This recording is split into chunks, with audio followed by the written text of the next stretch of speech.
and welcome to the video on perceptual maps using multi-dimensional scaling. In this video, I'll be looking at three aspects. Firstly, I'll be discussing an overview of positioning, why it's important, how do we get it right, using some examples. Then I'll be looking at our traditional two-axis perceptual map that no doubt you've used before. However, I'll be giving you a little bit more information, some tips on how to use it, perhaps more effectively. And then finally, we're going to look at what's called a multi-dimensional scale perceptual map. And here's an example here. And as you can see, instead of having two axes running up and down, we have multiple dimensions. And this should give us more information and more insight into the market. This is probably a good time to introduce myself. My name is Jeff. I'm a marketing lecturer at the University of Sydney. Prior to that, I had over 20 years corporate experience in primarily marketing and financial services. Over the last 10 years or so, I've also been involved in producing textbooks and marketing cases for Pearson Education in particular.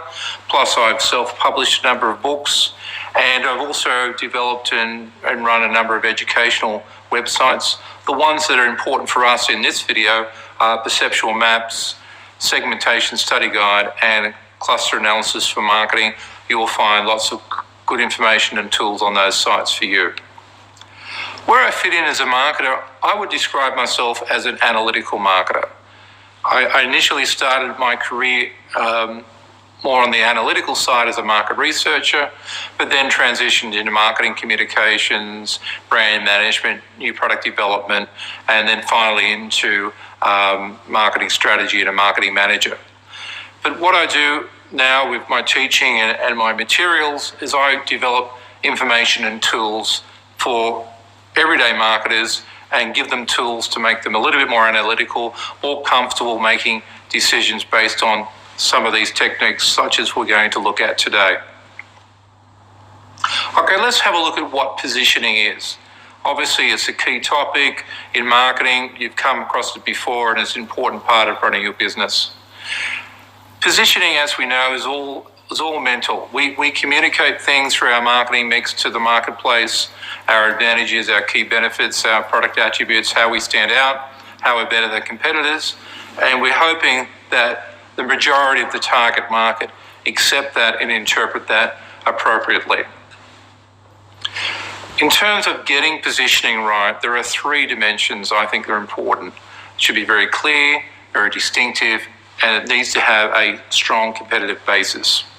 Obviously, as with everything we do in marketing, we also need to provide clear value to consumers.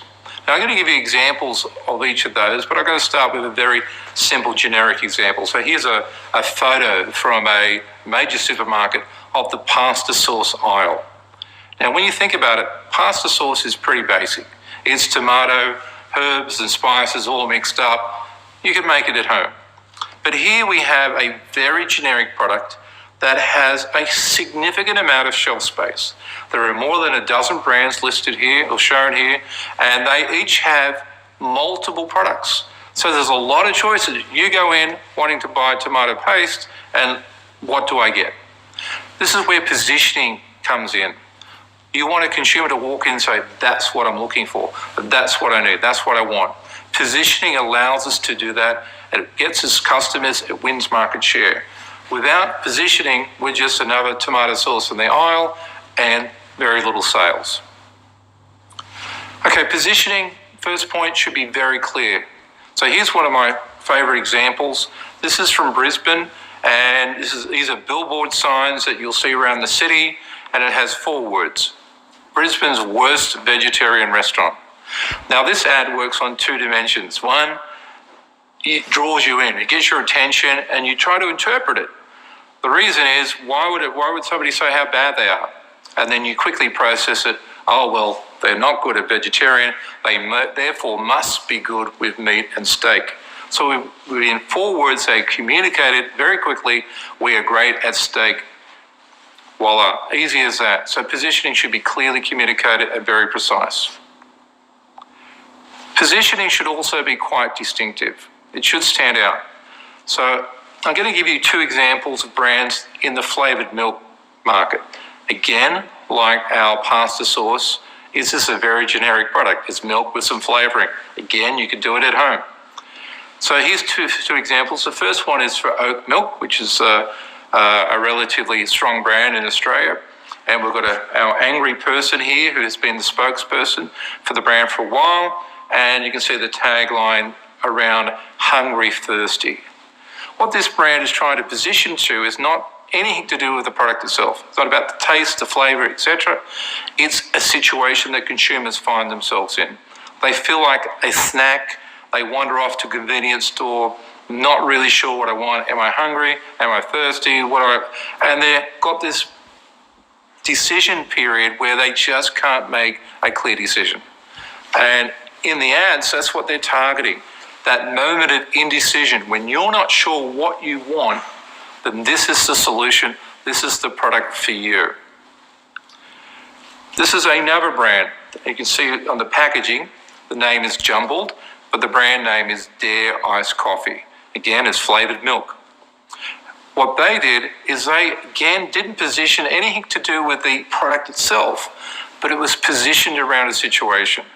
So they took a product which was traditionally the heavy users were outdoor workers. Sure what I want, am I hungry, am I thirsty, and they've got this decision period where they just can't make a clear decision. And in the ads, that's what they're targeting. That moment of indecision, when you're not sure what you want, then this is the solution. This is the product for you. This is another brand. You can see it on the packaging. The name is jumbled, but the brand name is Dare Iced Coffee. Again, it's flavoured milk. What they did is they, again, didn't position anything to do with the product itself, but it was positioned around a situation. So they took a product which was traditionally the heavy users were outdoor workers, their morning beverage before they start work, some coffee, some milk to get going for the day. And they repositioned this product or their brand into office workers. So when people had a deadline, they had a report, or a student had an assignment to do, and it wasn't going easy and they were having trouble thinking about it, then this is a mental pick-me-up. Okay, so hence their campaign was about getting things wrong, hence the brand name is spelled wrong. The saying at the top is twisted around. And it was all around when you aren't thinking straight, this is the solution for you. So again, it provides a solution to a situation, not positioned anything to do with the product itself. Now, the reason positioning is important is we've got these two brands of flavoured milk competing against each other. But down the bottom, we've got Dare again with 4 other flavours or brands of iced coffee. What's interesting about those is they are all owned by the same company. So you've got brand managers looking after each of those, trying to be successful in the marketplace, but collectively they don't want to cannibalise or step on each other's sales. So a very clear positioning ensures that they can do well without affecting their other brands in their family. Positioning should also be highly competitive. It's a relative measure. So here's a couple of examples I will give you. The first one is a screenshot from an ad for McDonald's McCafe in the UK. And they took everyday situations where a consumer would wander in, perhaps by accident, into a very trendy style coffee shop where there was unusual coffees and customs and ordering systems. And there was all this confusion. So you can see this guy who's obviously ordered this tiny cup of coffee by accident, and he's bewildered that it's just been served to him. And this continues through the ad. At the end, McCafe says, hey, we are simple, we are good value, we're easy, uncomplicated. You don't need all that messy, complicated stuff. So the whole ad is a direct comparison to what they do not well, what we do well. In line with that, this is an image from the famous viral video for the Dollar Shave Club. And they don't mention who they're up against, but he's playing tennis, and they make reference to all the money that their competing brand pays to sports stars. So obviously it's Gillette. And then they go through all the things that Gillette do badly. Why do you need 5 blades? You just need one. Why do you need all this high tech? You don't need it. You don't need to pay for all of this extra materials and extra technology. It turns around and says, you are actually smarter than that. So it's tapping into a mindset. Both of these ads do that. Rather than anything particular about the benefits of the product, it's, hey, you are smart. Why are you overcomplicating things? This is good value. This is more effective for you. So a good way of thinking about positioning is to use the analogy of a chessboard. When you think about it, the structure of a chessboard is the same structure and design as a perceptual map, and we're mapping our brands out. So instead of chess pieces, we've got our different brands. This is the Dare brand and its other brands in the same company. And each of those need to be positioned in different parts of the board. So we've got to develop our brands. We've got to take market space. We've got to collectively control the market, control the board as much as we can, and that will gain market share and stable sales going forward. As we reposition and improve and grow the brands, hopefully it pushes our competitors out of the way, or it reduces the incentive for competitors to actually attack us and take our position. So chess is a nice analogy about positioning. Okay, let's have a look at the traditional two-dimensional perceptual map, which we've all used. Okay, what we're trying to do with our two consumers here is understand what's in their head.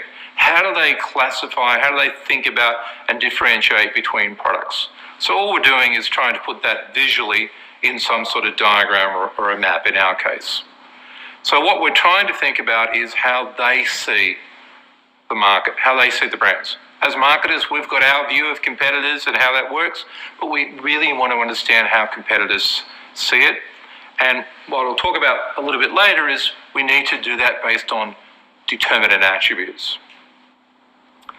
Now, you've obviously all heard the phrase, perception is reality. Okay, so what we're interested in is how the market sees the brands rather than our view. For example, simple question, what is the best movie ever made? Now, we could do a technical analysis of that. We could look at box office receipts, we could look at longevity, we could look at how many international markets it was in, how many awards, ratings, etc., and come up with some complicated formula that tells us this is the best movie ever. But if we stopped 100 people in the street, we're probably going to get almost 100 different answers. Okay? What we're interested in marketers is what people think rather than reality. Okay, let's have a look at how we would review a perceptual map. Okay, the first thing we want to do is to support our marketing activities and to support that we're improving the brand, etc. So in this case, I've got the brand as it was last year or last period and the positioning of it now. As you can see, there has been an improvement moving upwards, so that would help us demonstrate that our communication and our other marketing mix elements are supportive of what we're trying to do in terms of positioning and brand image. It also gives us an opportunity to look at reality. We send out communications and we've done product line revisions, etc., trying to construct a future positioning and a perceptual understanding by consumers, but is that being taken up in the real world by consumers themselves? How do they see it? So we can then compare, in this case, gee, we've improved, but we actually wanted to or thought we would be up a little bit further. So that's helpful information that we can use. We also, of course, look at our competitors. Now, I've only used one competitor in this map to make it simple. And again, I can look at them over time. So last year, we were fairly similar in terms of positioning. We had a slight advantage. We've moved up, but they've moved up more. So it appears that they have improved their positioning, or they've done certain things in their strategy and their marketing mix. So it helps us understand which competitors are moving in terms of positioning and perceptual understanding, which ones are more stable, etc. We can also add in what the consumers want. So initially, when we looked at it before, it appeared that our competitors were outperforming us. But then we look at our target market preference, we can say it's over here, and we're actually better positioned. And even though our competitor has moved substantially, they've actually moved in probably not the right direction. So our competitive advantage has maintained. We're closer to the ideal positioning, and we've actually reinforced that over the last period. And finally, we would use a perceptual map to identify gaps and opportunities. So there's just one example here. Obviously, this is an uncluttered chart, so there's lots and lots of different opportunities and gaps sitting there. So if we need new products, or we want to bring new brands to the market, or control the market a little bit more, what are the opportunities facing us? Okay, here are some important tips on how to use these types of maps. First thing is we look at the overall market, certainly, but also construct perceptual maps at a segment basis. Just drill down, because these two consumers here, they represent, in this case, different market segments, and they're going to have different thoughts and different ideas, and they will construct the market differently. They have different experiences and different needs, etc. So drilling down will be very effective. As I've shown in my just examples we looked at, use a time-based perceptual map. Sure, very important to look at current, where we are today versus our competitors, but by looking at where we were last time, where our competitors were last time, we get a sense of the competitiveness in the marketplace, what they're doing, are they improving, and how do we keep tracking against them. Tip number 3 is use what's called determinant attributes. Okay, and I've got a little diagram here. So let's assume we have a family and with younger children, and they want to have a holiday near theme parks. So I want to take the kids away for some exciting holiday, so they have to pick a hotel. So first thing we have to do is say, what do we want from that hotel? These are important attributes.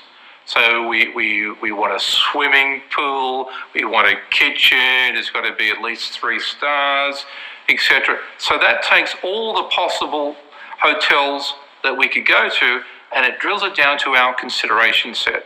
So there might be still 20 hotels sitting there. Then we go, okay, what's important to the consumer? So we want it close to the beach so we can walk there. We want a tennis court. We want a playground. These are the factors that are actually going to make a consumer choose you.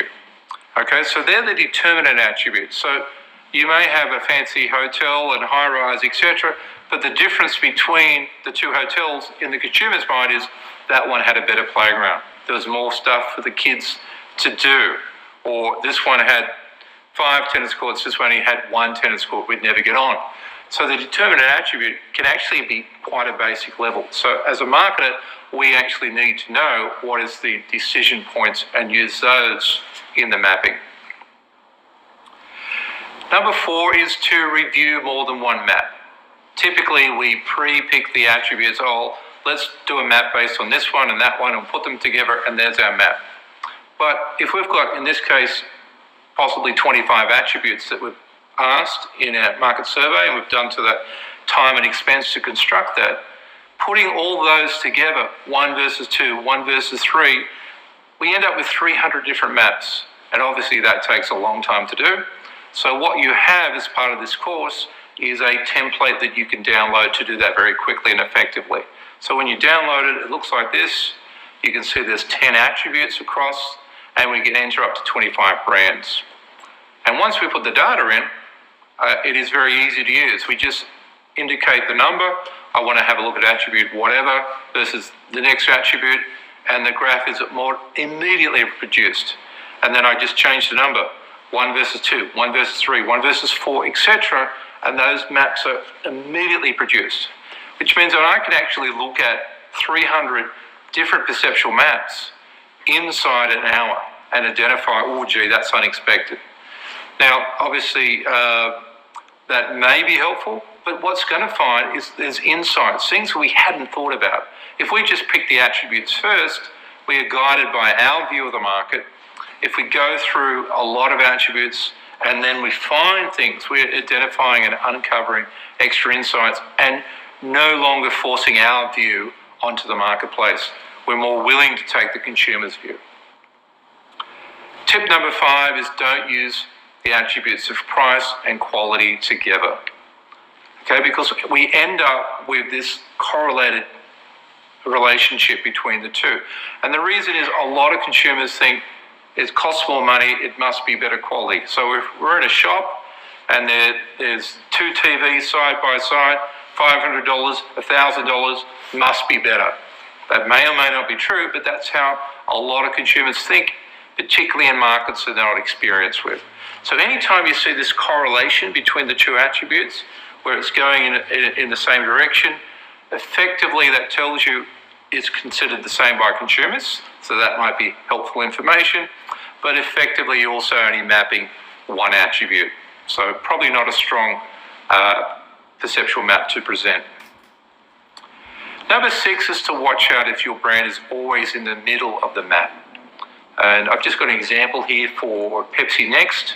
So you may recall that brand brought out by Pepsi a while ago, and it was one of their biggest launches for 20 years or so. So they worked pretty hard at it. But if you have a brand that's consistently in the middle, what is happening in the survey is on a scale of 1 to 9, how do you rate Pepsi Next on this? 5. How do you rate it on this? 5. How do you rate it on this? 5. What's happening is the consumer is indicating they really don't understand or have a sense of the positioning. Okay, they're aware of it, so there might be a brand awareness score, which is good, but in terms of any knowledge, that's not strong. And we call that under-positioning. An under-positioned brand is where the positioning hasn't been effectively communicated. Okay, the last tip is to don't get too ambitious with a market gap. Okay, so I'm going to show you the actual perceptual map that Steve Jobs used when he launched the Apple iPhone in 2007, and he actually presented this, and he said we've got traditional cell phones down the bottom, and we've got a whole bunch of smartphones, or so-called smartphones, he said, over here, but they're difficult to use, and then this is where the iPhone Apple's going to be. We are going to reinvent the phone, which was their tagline. Now, if you're Apple, you could probably do this. Okay, Apple had a prior history with Motorola a couple of years before that. They introduced what was known as the iTunes phone, and they worked side by side, so they had access to the technology. Obviously, they're innovators, they have a strong brand, they have a customer following, so they can enter a market and go, we're going to be the best of the best. We've never been in that market, but for most companies, that's not likely. If you're a late entrant to an established market, don't get carried away with ambition. Okay, let's have a look at some of the limitations of a perceptual map. One, we're simplifying the decision down to 2 attributes that typically we have chosen. Okay, so we may have picked the wrong attributes, or they may not that be important. Okay, we may get it wrong. The next thing is they're very descriptive. We're just taking survey data and we're putting it into a chart. We're not adding any extra information or insight, it's just a visual form of the data. Okay, we can't see from that how the market works together, how the attributes are interrelated, how they work together. We can't determine which attributes are owned by particular brands and which ones are more shared. So therefore, it just doesn't paint an overall sense of the market, and it limits us from getting any further information outside the survey data. Okay, let's have a look at the Excel templates that you have. You have 3 available in the course. The first one just produces a 2-axis perceptual map, and you put the data in, and it allows you to format and present it quite nicely. The second one is the fast mapping template that I just talked about, that allows you to pump out 300 maps in an hour if you have that much data. And the third one, which is what we're going to concentrate now, is our multi-dimensional scaling template. Basically, they work on Excel. If you don't have Excel, such as Google Sheets or numbers or something on Apple, it's probably not going to run. So you need to get Excel to run it, but it will run on Apple Mac. Before we get into running the map, I just want to explain how these maps are interpreted, because they're interpreted differently to a traditional two-axis map.